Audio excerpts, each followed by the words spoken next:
Entonces, cuando hablamos de ecuaciones de atenuación, es necesario encontrar la amplitud de interés.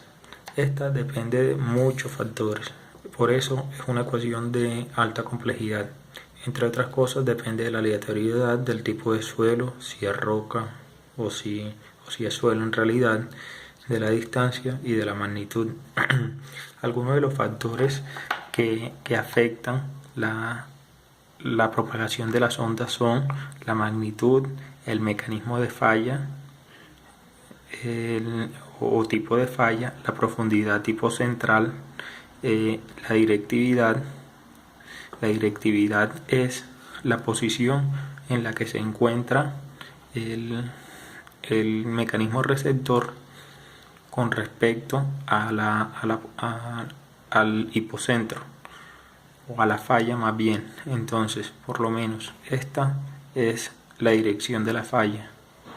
Y si tenemos que el hipocentro fue o el epicentro fue en esta posición, tenemos que diferentes personas a un radio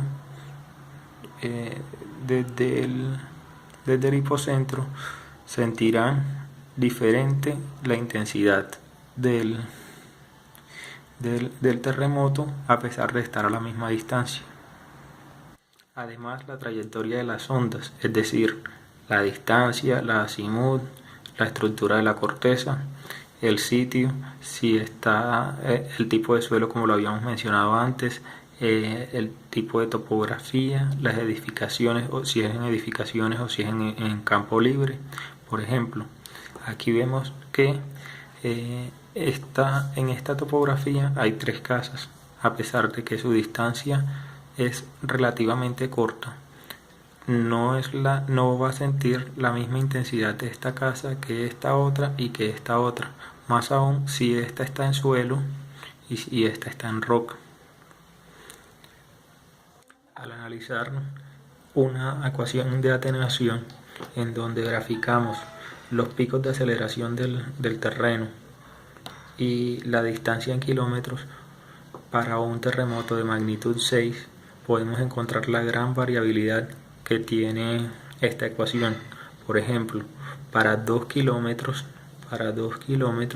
tenemos que el valor el pico de aceleración es de 0.1. Sin embargo, ese valor puede variar una desviación estándar entre 0.04 y 3. Entonces observamos que el rango es bastante amplio debido a esa misma magnitud.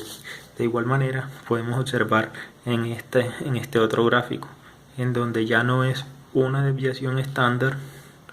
A ver, este es el primero y ya no se está desviando una desviación estándar, sino 2 desviaciones estándar. Esto nos muestra la gran variabilidad que tiene la aceleración con respecto a la distancia del epicentro.